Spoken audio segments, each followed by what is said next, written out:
Let the torch of freedom burn.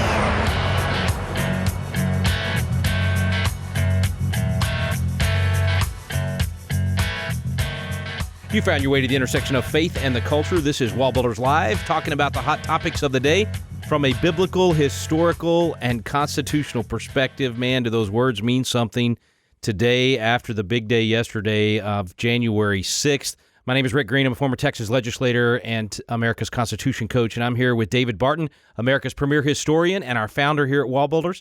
Tim Barton, national speaker and pastor and president of WallBuilders.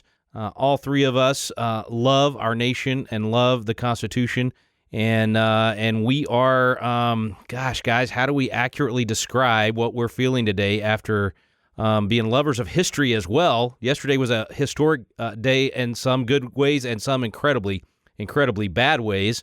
Let's just start right off with we started off with a day that was going to be a wonderful time of debating the Constitution.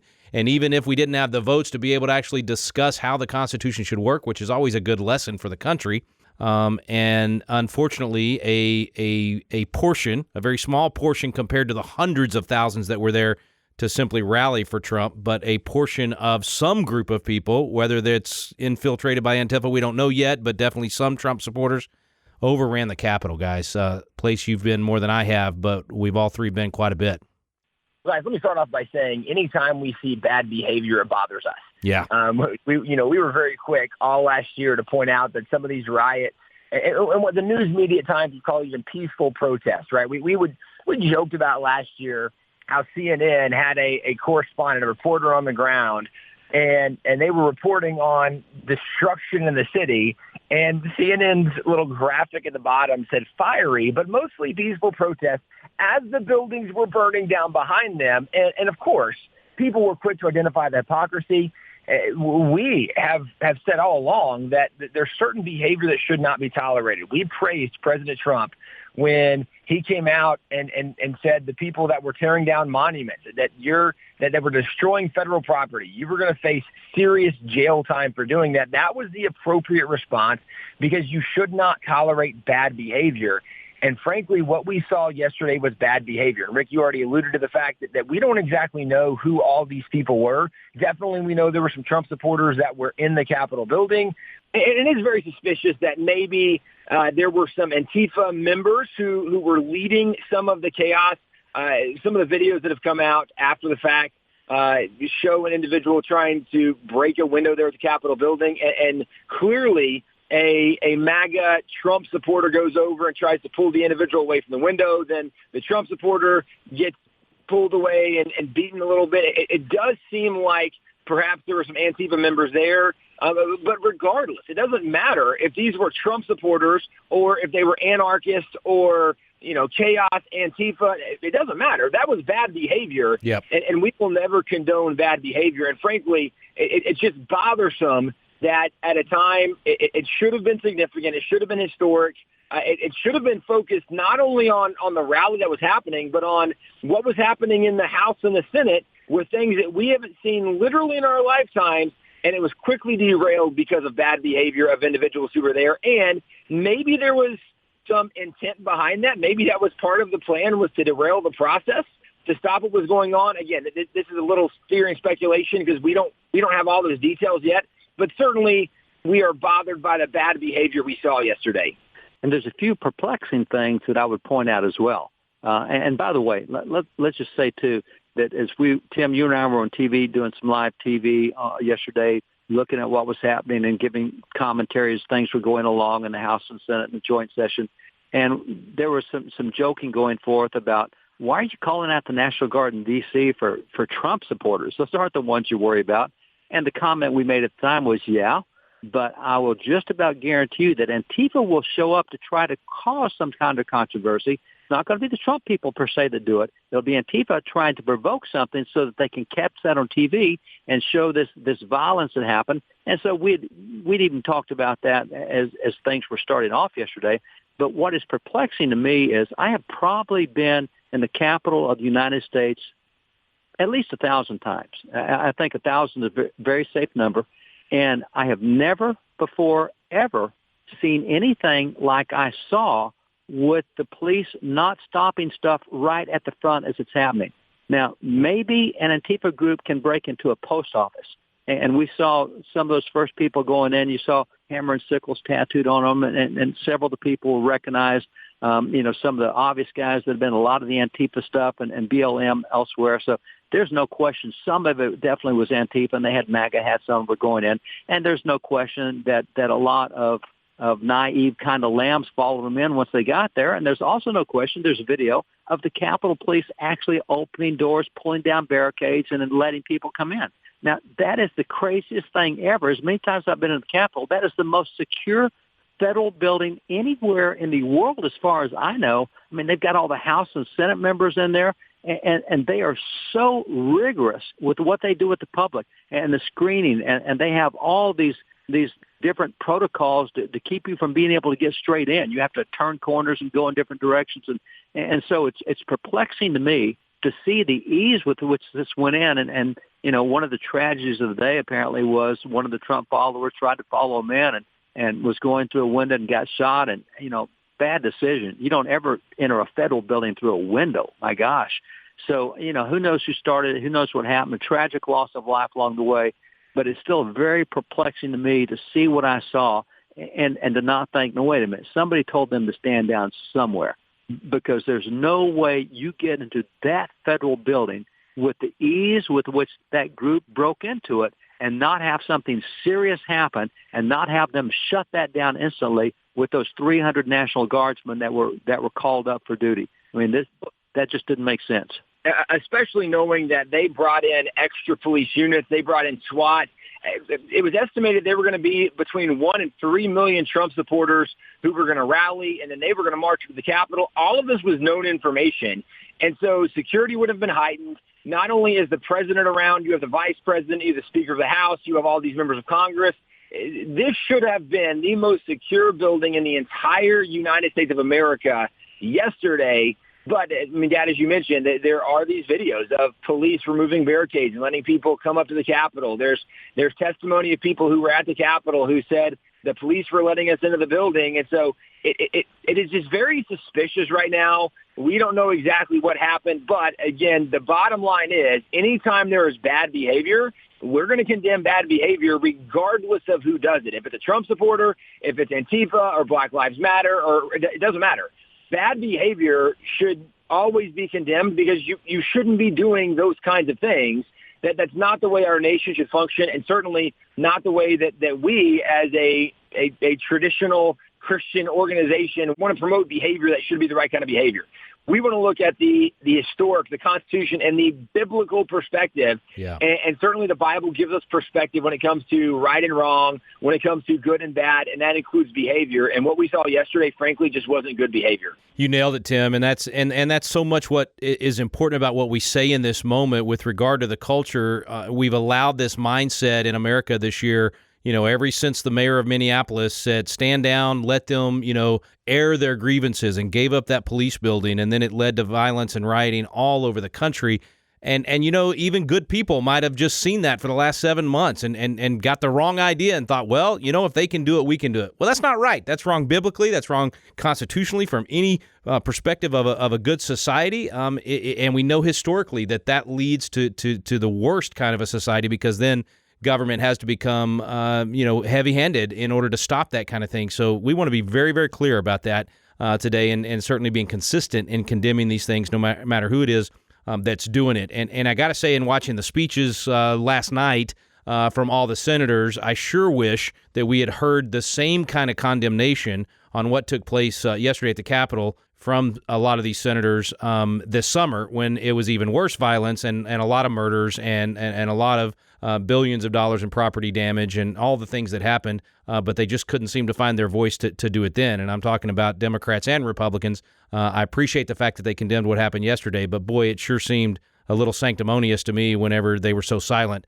throughout this summer and the last 7 months. But at least we did finally have some unity with regard to the idea that mobs are not good. Violent mobs are definitely not good, and they spoke against that. Guys, let's take a quick break. When we come back, let's get back to the constitutional part of this, because it was really interesting what happened at the beginning of the afternoon yesterday And then, of course, we want to talk about how it ended up late last night. Stay with us, folks. You're listening to WallBuilders Live.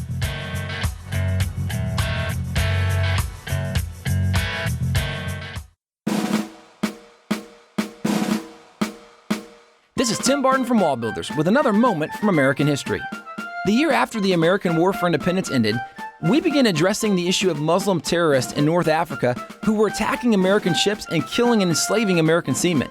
Congress dispatched John Adams and Thomas Jefferson to negotiate peace, and when they asked the Muslim ambassador the reason for the unprovoked attacks, he told them that it was written in their Quran, that it was their right and duty to make war upon them whenever they could be found. 16 years of negotiations failed, and in 1801, America sent its military to crush the terrorists. When that war ended in 1805, the first American edition of the Quran was published, urging Americans to read the Quran to see for themselves that its teachings were incompatible with the safety and peace of non-Muslims. To see the first American Quran and to get more information about America's first war on Islamic terror, go to wallbuilders.com. We're back here on WallBuilders Live. Thanks for staying with us. Very important day to really analyze what happened yesterday from a biblical, historical, and constitutional perspective. And let's get to that historical and constitutional perspective with regard to what happened yesterday afternoon, the place where our grievances are supposed to be peacefully resolved in the courts and our legislative bodies. That's what a constitutional republic is. And that was beginning to happen yesterday afternoon. And guys, we were on together commenting as it was beginning to happen, and looked like what was there, like 12 or 13 senators that had talked about objecting, and a little over 100 House members objecting to some of these states and saying, look, we know the elections were held illegally and unconstitutionally based on who has authority to change election law, and we want to know more. And so it started off with the House and Senate separating and having a chance for both sides to debate this and give their reasons to accept or reject those electors. Hadn't seen that happen in our lifetime. No, this is the first time we've seen something like this. This is certainly nothing in our lifetime. It's happened a few times in the history of the country, but I don't know of anyone living today who has seen anything like this in their lifetime. And David, I should correct that. I apologize. I mean, there was a very quick vote back in 2005 with the Ohio delegates when the Democrats objected to the electors from there, but it was like 74-1, and it was resolved very quickly, and there just wasn't much there. It wasn't anything like this go around. Well, and even guys, the idea of objecting to a group of electors, I mean, I think the Democrats have done this the last 3 presidential elections when it was a Republican president. Yeah. And so this notion of objecting is not a new thing, but generally it was a House member, a congressperson who was objecting, and there wasn't a second in the Senate, which you have to have somebody from the House and the Senate object to the slate. And then what we saw yesterday is, even to be more specific, if you look at the last several Republican presidents who were elected, Democrats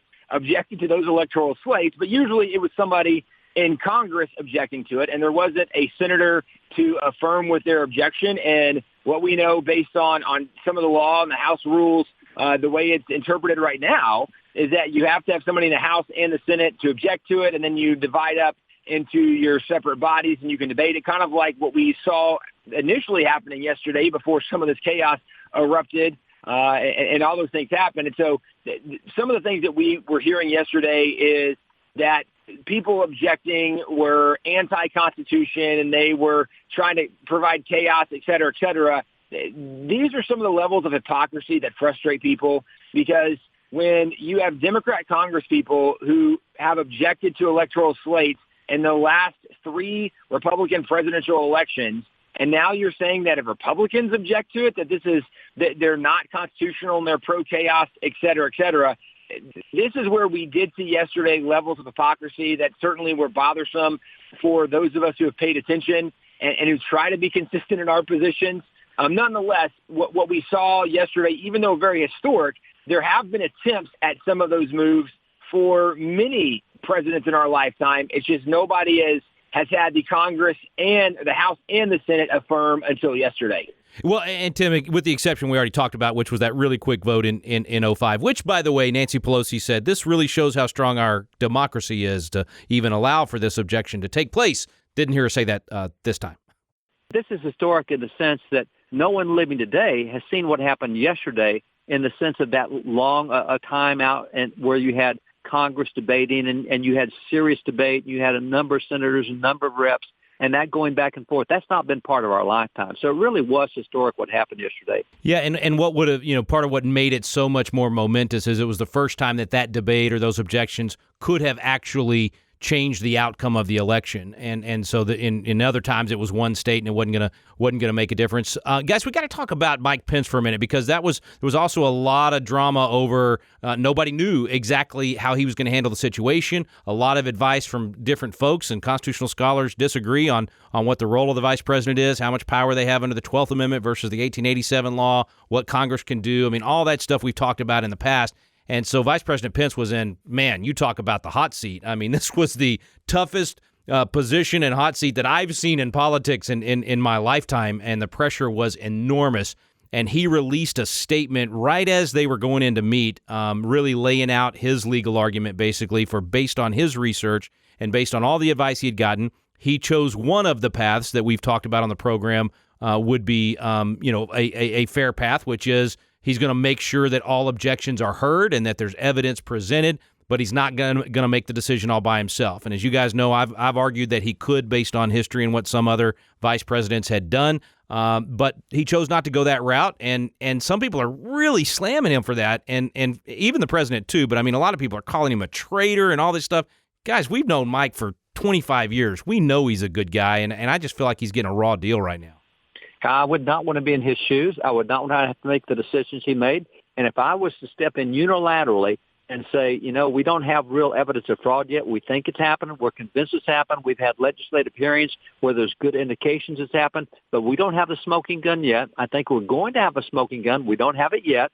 But on the basis of what we don't know, and on the basis, I would have gone in the direction of, look, what happened in Pennsylvania was a violation of the written law. Fraud aside, it was a violation of written law. That's got to be set aside. But I think he's in a tough spot. If he was, we listened to President Trump's speech before it started, and he was counting on Mike Pence to take control and make this thing right. And I just don't think you as an individual have the authority to take that much control when you don't have that much backing. The Senate wasn't going to be with you on it. The House wasn't going to be with you on it. And for you to take authority over both elected bodies and say, here's what I'm going to do, I just think that's a hand that was dealt him that nobody wants, and it's no way you win in that situation. Yeah. And Rick, as you pointed out, I think that is one of the options that was out there that is available. And I think he took an option that's about as far as he probably could have gone and gotten away with without creating some real problems from both those in the House and Senate over whom he was presiding.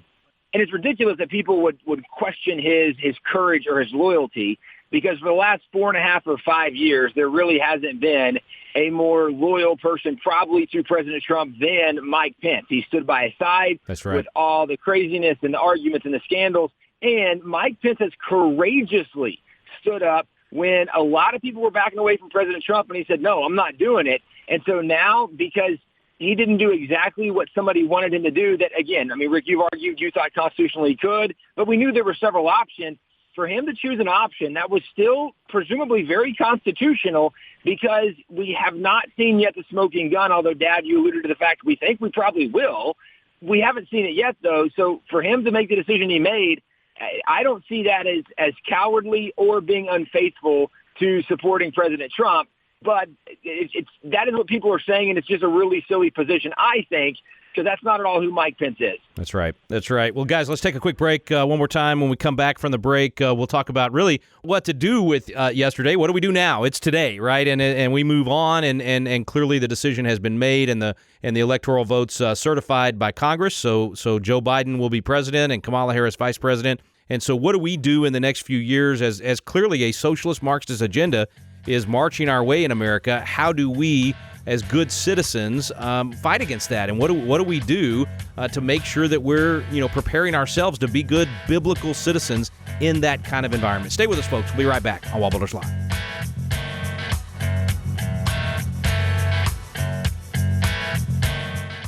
Have you ever wanted to learn more about the United States Constitution but just felt like, man, the classes are boring, or it's just that old language from 200 years ago, or I don't know where to start? People want to know, but it gets frustrating because you don't know where to look for truth about the Constitution either.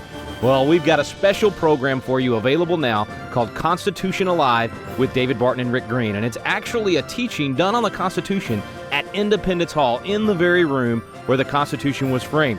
We take you both to Philadelphia, the cradle of liberty in Independence Hall, and to the WallBuilders Library, where David Barton brings the history to life to teach the original intent of our founding fathers. We call it the Quick Start Guide to the Constitution because in just a few hours through these videos, you will learn the Citizen's Guide to America's Constitution. You'll learn what you need to do to help save our constitutional republic. It's fun, it's entertaining, and it's going to inspire you to do your part to preserve freedom for future generations. It's called Constitution Alive with David Barton and Rick Green. You can find out more information on our website now at wallbuilders.com.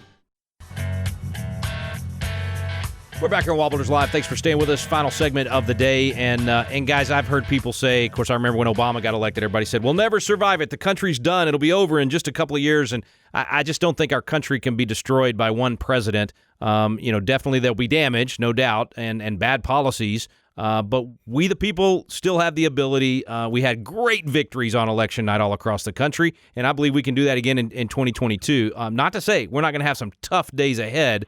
But this is no time to run for the hills. Well, it's no time to run for the hills. And this is really a time where I think we have the opportunity to shine in ways that we haven't had in a long time. We're going to have more opportunity for persuasion because there's less knowledge today about what's going on in reality. We've already seen polling that most people didn't hear, for example, 8 major stories that were very critical of Democrats. The media just blacked them out. And after the election, when Democratic voters were asked if you'd known one of these 8 stories would have changed your vote, they said, yeah, I wouldn't have voted for Biden if I'd known about Hunter Biden or whatever. They just never heard the stories. So you have to realize that a lot of people don't have the knowledge you have. They haven't heard the stuff you have. And you can't get ticked at them for being dumb when their dumbness is just based on the fact that they haven't heard anything. And that's probably better known as ignorance than just being dumb, big picture. Sometimes people frustrate us and we're like, they're dumb. Well, yes. But if they're ignorant, they just don't know what's true. It's not that they're choosing something that is foolish. They might just not know what's true. And that's what you're pointing out, is that a lot of people, they just don't know the information that we know, and therefore they're making poor decisions based on a lack of information or bad information.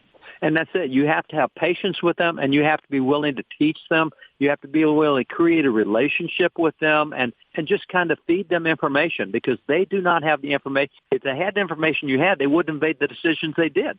So you have to be patient with that. You can't get frustrated with it. And the other thing I think that's really important, we talked about this a little bit even as the elections are coming on, but the fact that 77% of conservatives now self-censor. They don't want to be attacked, and you think being attacked might have been bad when Trump was president. What do you think it is now when they got the House and the Senate and the presidency? You got to have courage, and you got to be willing to stand up. And there's a lesson I learned from Congressman Randy Forbes that's really, really, really good. Spiritual lesson, and it's held up by several Bible verses. But he said, if you go to Africa and you look at how the lions hunt in the savannah in Africa, you have a lion pride where you got a male and you've got several females. And it's the females who do the hunting. And the way they do it is really interesting, that the male will go to one end of the savannah and he will get at the far end, and he's got that loud voice. And when he roars, it can be heard for several miles away. But what the females do, who are the hunters, they get at the far end of that roar. Because when the animals hear that roar, it scares them, and they run away from it, and they run right into the waiting teeth of those females who are waiting there. It's a trap. He said the thing you do is you run to the roar. When you hear a roar of a lion, that's where you want to head, because that's the safest place to be. He's not a good hunter. He's too big. He's too slow. He may look intimidating, but he's not like those females are. And so this idea of running to the roar, when you hear the roar of a lion, and we're told in 1 Peter that our enemy is like a roaring lion. Great. When you hear that roar, run at it. That's the best place to be, running away from it, getting intimidated, going silent. That's what will get you killed in a figurative sense, not literal, but in a figurative sense. And spiritually, you got to run at the roar. You can't run away from conflict. It's going to be there. You need to go face it head on, and that's the safest place to be. You know, and there's one other thing I've mentioned as well, Rick. It's really easy to get discouraged. And if you read in 1 Samuel 30, David, who was living in the land of the Philistines, they came and they raided him and his men, and they took all their wives away, all their families away, all their possessions away. And the guys who had been with him so long, even they turned on David, and everybody was discouraged. And in 1 Samuel 30, verse 6, it says, and David encouraged himself in the Lord. And when he encouraged himself, he said, okay, guys, shake it off. let's all stand up. Let's get back on our feet. Let's go attack the enemy and get all of our stuff back. But it happened because David was willing to encourage himself. Nobody else around had that encouragement. He encouraged himself, and then he spread that around to his men. They followed him, and it turned into a great victory. So sometimes you have to encourage yourself because there's nobody else around to encourage because they're all discouraged. But don't let that drag you down. Well, and one of the best ways to run toward that roar is to make sure that we are equipping ourselves. Certainly listening to WallBuilders Live, going at wallbuilders.com, there's information we'll be providing, trying to help you stay informed on what's going on culturally, certainly constitutionally, historically. But, Rick, you've been working for a long time on a new project, a new curriculum, helping equip people on how to be better at being biblical and constitutional citizens. And so what can people do to get signed up for that? You know, it's a really easy thing to do. We give it away for free. It's available at biblicalcitizens.com, or you can just go to constitutioncoach.com. But it's a great way to get your church involved. It's a great way to get your family and friends educated on what the Bible says about how we should form our societies, and then what we as individual citizens in our particular constitutional republic can do. And there's a lot of great information in there, some new presentations by both of you guys, Kirk Cameron, Matt Staver, Rabbi Daniel Lappin. I mean, all kinds of folks that have contributed to this project to help empower and equip citizens. So, folks, we really encourage you to do that in 2021. Make that one of the steps that you take to be the catalyst for restoring biblical values and constitutional principles in your community, state, and our nation. Thanks so much for listening today. You've been listening to WallBuilders Live. We stand undivided.